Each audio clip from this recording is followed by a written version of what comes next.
Hello friends, this is my first YouTube video which is I'm going to prepare for BSc Part 3 Microbiology student. In my previous video lectures, I have explained about the special training techniques which is especially for a BSc Part 1 Microbiology students. Today in this video lecture I am going to explain in brief about the entrance examination pattern and in brief about how to prepare for such an entrance examination, because when we qualify such an entrance examination then we will get admission to the MSc courses. This video is particularly designed for BSc 3 microbiology students and those who are wish to apply for entrance and then who are wish to get admission for MSc microbiology and other related subjects. Henceforth, today's my presentation's title is how to prepare for MSc entrance exam. So these are my personal details where I have mentioned my mobile number as well as my email ID. If you have any kind of doubt regarding this video, you can directly contact me, you can mail me, or even you can comment on this particular video on my YouTube channel.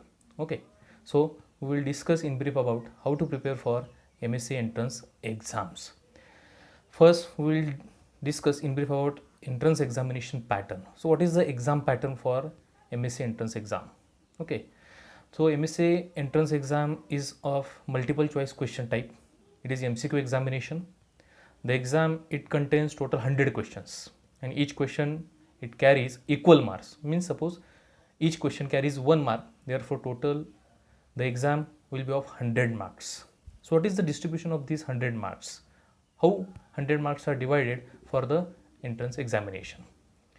Out of these 100 marks, approximately there are 10% marks, there are 10% questions they have been asked from the BSc 1.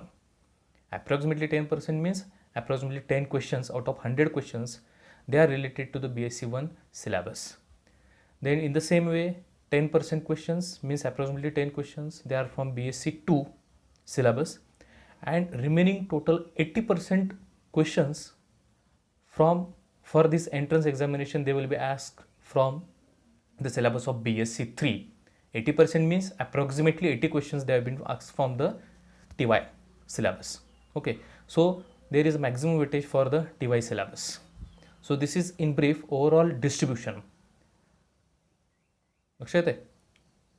This is actually an approximate distribution of 100 marks question. This is not accurate, or we can say there will be some plus minus will be happen in this distribution.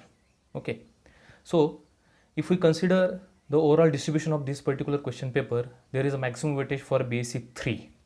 Total 80% weightage means 80 questions they have been asked from the TY syllabus. आता त्या 80% questions जे आहेत किंवा 80 questions आहेत त्याचं further distribution कसं केलेलं आहे?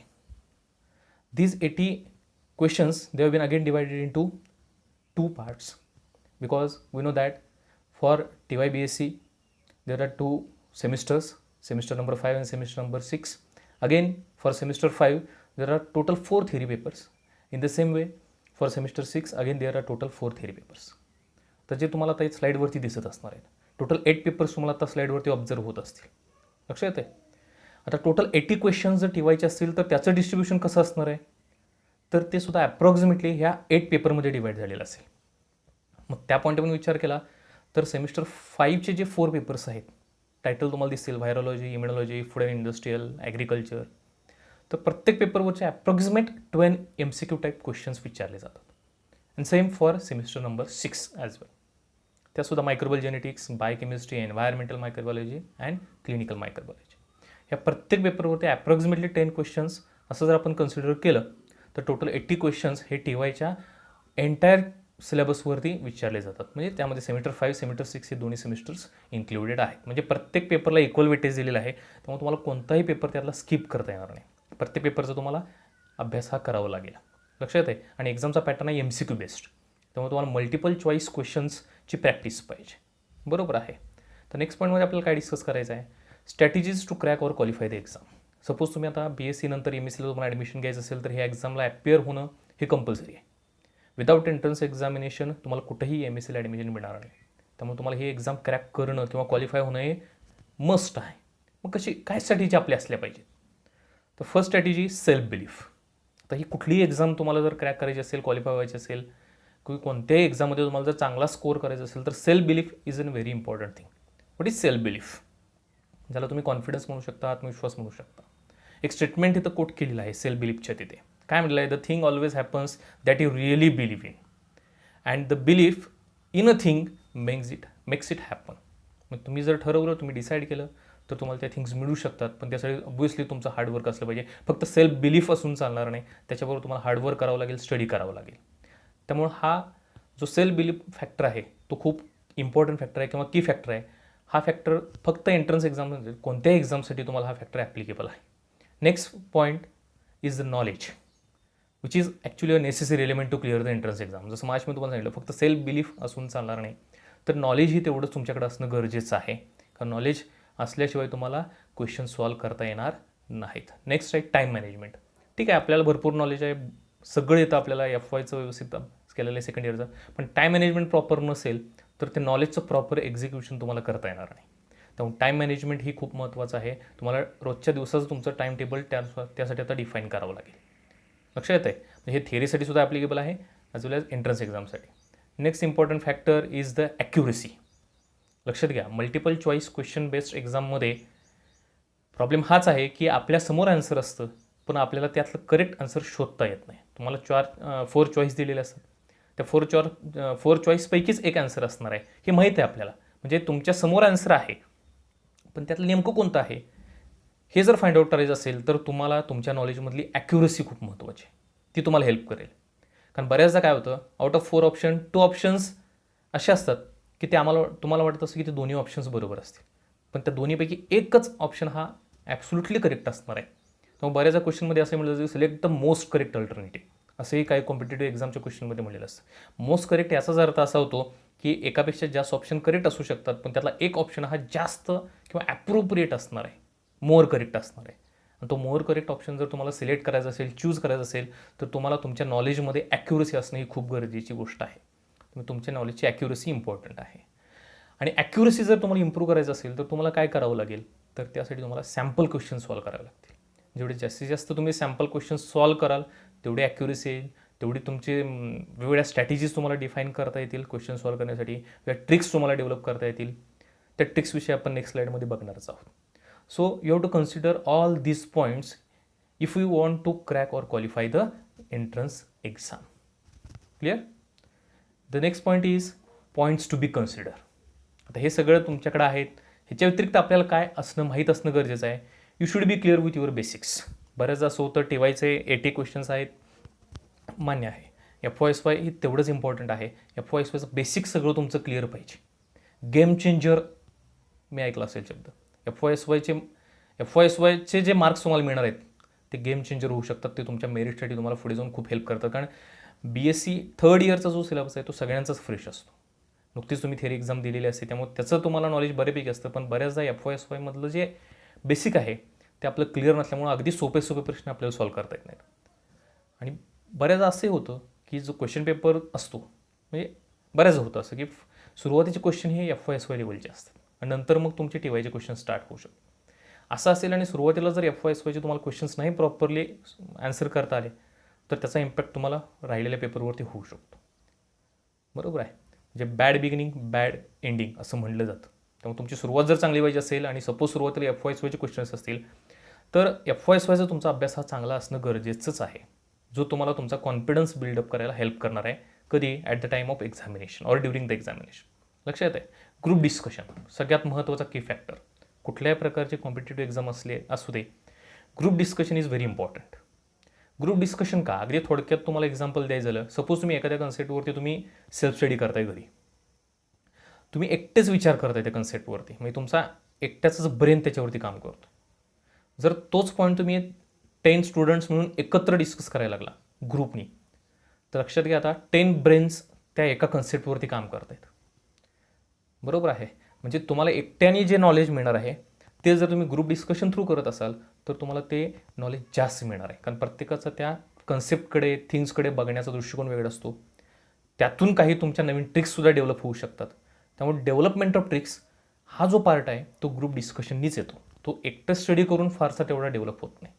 त्यामुळे ट्रिक्स डेव्हलप करा, कारण व्हास्ट सिलेबस आहे मायक्रोबायोलॉजीचं, तुम्हाला माहीत आहे. त्यामुळे बऱ्याचशा कन्सेप्ट जर तुम्हाला लक्षात ठेवायचे असतील तर सगळं पाठांतर करून होत नाही. थिअरीला थोडंफार चालू शकतं, पण एंट्रन्स एक्झामिनेशनला तुमचे कन्सेप्ट, तुमचं नॉलेज आणि तुमचं अंडरस्टँडिंग हे खूप महत्त्वाचं असतं. आणि त्यासाठी तुम्हाला ट्रिक्स डेव्हलप करणं गरजेचं आहे, जेणेकरून व्हास्ट आणि कॉम्प्लिकेटेड जे किचकट कन्सेप्ट आहेत ते तुम्हाला लक्षात ठेवता येतील.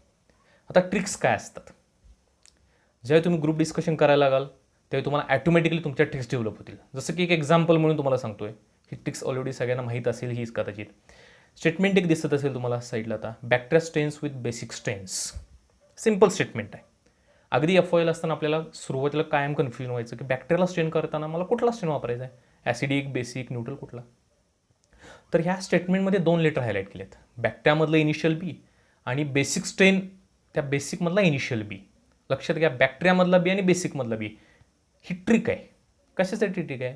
की bacteria always strains with the basic strain only, not by acidic strain.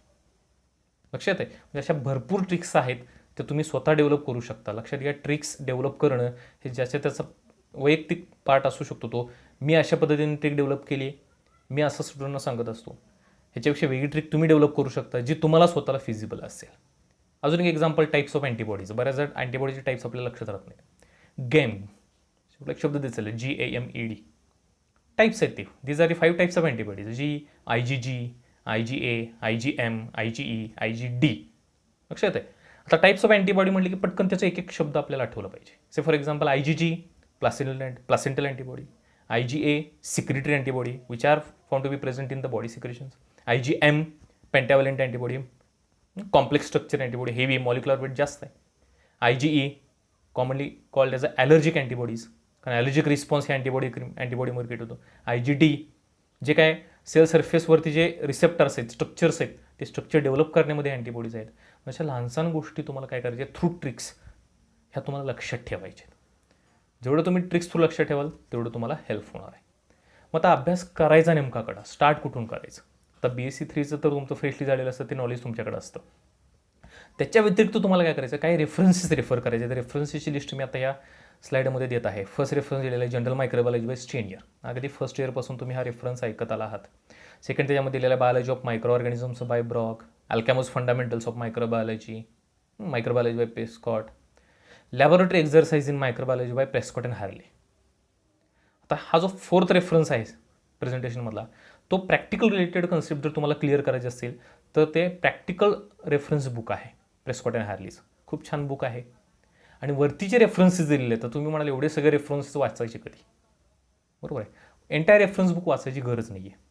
कारण BSc ज्यावेळी तुम्ही कंप्लीट होत असतं, कारण BSc कंप्लीट झाल्यानंतर ही एंट्रन्स एक्झाम तुम्हाला द्यायची असते. BScचं जे नॉलेज आहे तुमचं, त्याच नॉलेजला जर तुम्हाला ब्रशअप करायचं असेल कमी वेळेमध्ये, तर ह्या जे रेफरन्स बुक्स असतात ना, त्याच्यामध्ये ॲट द एंड ग्लोसरी नावाचा एक पार्ट असतो. त्या ग्लोसरीमध्ये अल्फाबेटिकली अरेंज्ड टर्मिनॉलॉजी दिलेली असतात आणि त्या टर्मिनॉलॉजी तुम्हाला खूप हेल्प करतील. हा माझा स्वतःचा पर्सनल एक्सपिरियन्स आहे. त्या ग्लोसरी तुम्ही वाचा. तुमच्याकडे जेवढे रेफरन्स बुक्स आहेत त्याच्यात बघा ग्लोसरी जाऊन शेवटी आहे का. डेफिनेटली असणारच आहे, बऱ्याचशा बुक्समध्ये असते. अगदी मोजकीच बुक्स असे आहेत की ज्याच्यामध्ये ग्लोसरी पार्ट नाही आहे. तर ग्लोसरीमध्ये अल्फाबेटिकली अरेंज्ड ज्या कन्सेप्ट्स आहेत, टर्मिनॉलॉजी आहेत, त्या प्रत्येक टर्मिनॉलॉजी वाचून काढा. बरंचसं तुमचं त्यातून नॉलेज क्लिअर होईल. म्हणजे बरेचसे डेफिनेशन तुम्हाला त्यात मिळतील, बरेचसे टर्मिनॉलॉजी मिळतील, सायंटिस्ट नेम्स मिळू शकतात, त्यांचे कॉन्ट्रीब्युशन्स मिळू शकतात. बरंचसं नॉलेज तुम्हाला त्याच्यातून मिळू शकतं. लक्षात येतं आहे? आता काही वेबसाईटसुद्धा अवेलेबल आहेत. तुम्ही गुगलवरती जा, तुम्हाला MCQs इन मायक्रोबायोलॉजी असं टाईप केलं तर बऱ्याचशा वेबसाईट तुम्हाला दिसतील. अगदी मोजक्याच मी तर त्यातल्या काही ज्या आहेत त्या इथं डिस्प्ले केलेले आहेत 6 आणि 7 नंबर पॉईंटला. ह्याच्या व्यतिरिक्तही वेबसाईट्स आहेत, तर तुम्ही जरूर रेफर करा. काही टेक्स्टबुक, रेफरन्स बुकसुद्धा असे आहेत ज्याच्यामध्ये MCQs आहेत. So you can refer all these references, e-books, internet websites for MCQ type of examination. Okay, the next part that sample questions. खूप महत्त्वाचा पार्ट. माशी मी तुम्हाला सांगितलं की जेवढं तुम्ही सॅम्पल क्वेश्चन जास्तीत जास्त सॉल्व कराल तेवढं तुमचं परफेक्शन, ॲक्युरसी, टाईम मॅनेजमेंट वाढणार आहे. लक्षात घ्या. तर सॅम्पल क्वेश्चन म्हणजे काय? तर ह्या प्रेझेंटेशनमध्ये काही क्वेश्चन्स आपल्याला सॉल्व करायचे आहेत. अगदी थोडक्यात बघायचं आहे आपल्याला. ते क्वेश्चन सॉल्व करत असताना तुम्ही काय विचार केला पाहिजे हे मी तुम्हाला सांगणार आहे. आता फर्स्ट क्वेश्चन तुमच्यासमोर तिथं डिस्प्ले होत असेल. Pure culture of bacteria by serial dilution was first obtain by. Scientist based question आहे. 4 ऑप्शन दिसत आहेत. 4 ऑप्शनमध्ये 4 सायंटिस्ट तुमचे नेम्स दिसत आहेत. Robert Koch, option B Joseph Lister, option C Pasteur, option D Leeuwenhoek. तर जनरली आपली स्ट्रॅटेजी काय असते किंवा जनरली कॉमन स्टुडंट काय करतात की जे आन्सर आहे ते डायरेक्ट आता माहीत आहे. फॉर एक्झाम्पल तुम्हाला सगळ्यांना आन्सर याचं माहीत असू शकतं. करेक्ट आन्सर काय आहे या प्रश्नासाठी? Joseph Lister. कारण जोसेफ लिस्टरनं सिरियल डायल्युशन टेक्निक डिझाईन केली आणि त्या technique through pure culture isolate केलं. बरोबर आहे, हे माहीत आहे सगळ्यांना. आपण काय करतो, जोसेफ लिस्टर करेक्ट आन्सर आहे, चला नेक्स्ट क्वेश्चन बघूया. म्हणजे जर तुमच्याकडे प्रॅक्टिससाठी क्वेश्चन्स असतील तर तसं करू नका. जोसेफ लिस्टर ह्या क्वेश्चनसाठी आन्सर आहे करेक्ट, ॲब्सोल्युटली करेक्ट. राहिलेले 3 ऑप्शनचाही थोडा विचार करा की रॉबर्ट कोच, मग त्यांनी काय केलं? कोच पॉस्युलेट्स, बॅक्टेरिया, टेक्निक्स, जे काय असेल ते थोडं माहीत पाहिजे आपल्याला. लुईस पाश्चर, वेल नो, खूप मेजर कॉन्ट्रीब्युशन्स आहेत मायक्रोबायोलॉजीमध्ये. हिस्टेन्स्कोप ऑफ मायक्रोबायोलॉजी जे BSc 1च्या पहिल्या युनिटमधलं पहिलं चॅप्टर आहे, पेपर 1मधला पहिला युनिट आहे. बरोबर आहे. त्याच्यामध्ये बरेचशा सायंटिस्टचे कॉन्ट्रीब्युशन्स वेगळे आहेत. लुईस पाश्चरचे कॉन्ट्रीब्युशन्स बघा. मग पाश्चर म्हटलं की लगेच पाश्चरायझेशन आलं पाहिजे. बरोबर, लॅक्टिक ॲसिड फर्मेंटेशन आलं पाहिजे, अनर्विक ऑर्गॅनिझमची डिस्कवरी असली लक्षात आली पाहिजे. Disprove the spontaneous generation theory, rabies vaccine, बऱ्याचशा कन्सेप्ट पटकन आपल्याला रिमाइंड करता आले पाहिजे. लिव्हनहॉक पहिलाच सायंटिस्ट. लिव्हनहॉक म्हटले की काय, सगळे मायक्रोस्कोपशी रिलेटेड वर्क आहे त्याचं. बरेचसे मायक्रोस्कोप प्रिपेअर केले, lens, grind, simple microscope design केले, स्केच जे बेसिक फंडामेंटल शेप्स आहेत मायक्रो ऑर्गॅनिझमचे, रॉड्स, कोकायस्पियर, ते सगळे डिझाईन केले. तर या बाकीच्या ऑप्शनचाही तेवढाच विचार करा जेवढा ॲन्सरचा विचार करताय. जोसेफ लिस्टर आहेच, बरोबर आहे, पण बाकीचे 3 ऑप्शन ही तुम्ही त्याच्यावरती विचार करणं गरजेचं आहे. काही वेळेस असं होतं की आपल्याला करेक्ट आन्सर माहीत नसतं. प्रत्येक वेळेस आपल्याला करेक्ट आन्सर माहीत असेल असं नाही.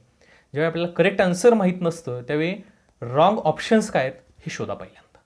तर ह्याच क्वेश्चनसाठी आपण नेक्स्ट क्वेश्चन बघूया आता एक डेमो म्हणून. काय आता second, enzymes with multiple forms catalysing same reaction are called as.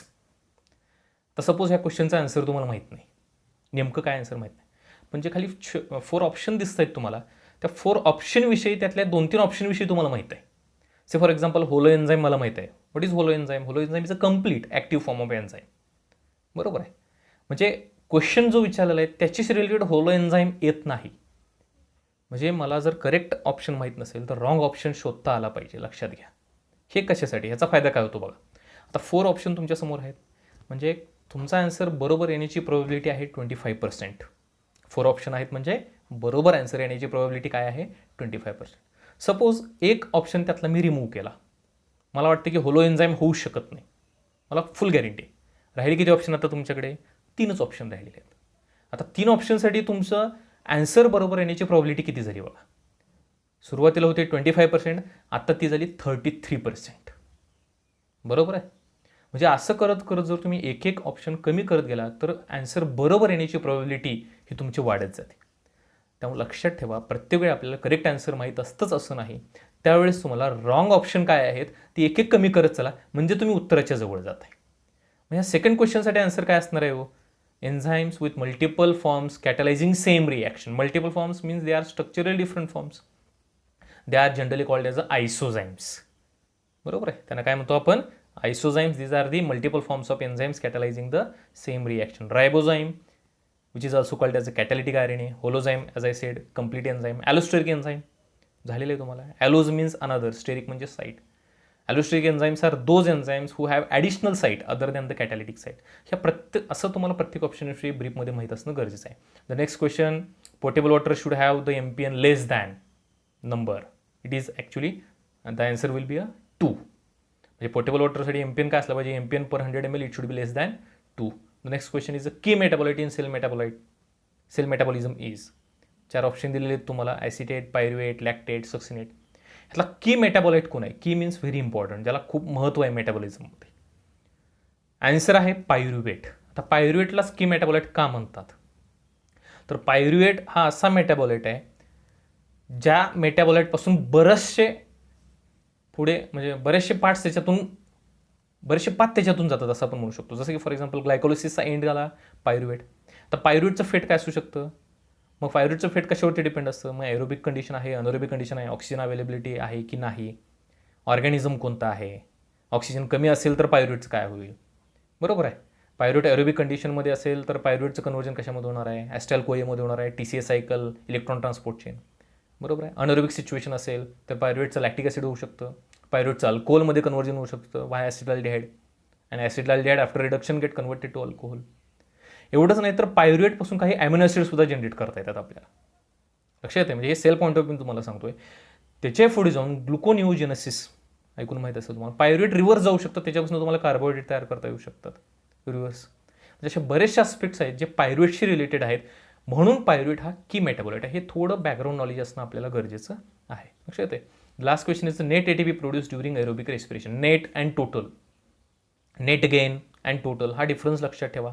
Energetics खूप महत्त्वाचं आहे, बरोबर आहे. आता एरोबिक रेस्पिरेशन म्हणलेलं आहे तर आन्सर असणार काय 38 ATP, बरोबर आहे. त्यामध्ये परत 3 पाथवेज येतात एरोबिक रेस्पिरेशनमध्ये. तुम्हाला माहिती आहे ग्लायकोलिसिस, मग ग्लायकोलिसिसमधला ATP काउंट काय आहे, प्रोडक्शन नेट गेन काय आहे, TCA क्रेब सायकल त्याचा नेट गेन काय आहे ATPचा, हे सगळं तुम्हाला डिटेलमध्ये माहीत असेल तर अशा क्वेश्चनचे आन्सर तुम्ही करेक्टली देऊ शकता. थोडक्यात नॉलेज असणं आणि नॉलेजमध्ये ॲक्युरेसी असणं हे दोन्ही aspect entrance point of view important आहेत.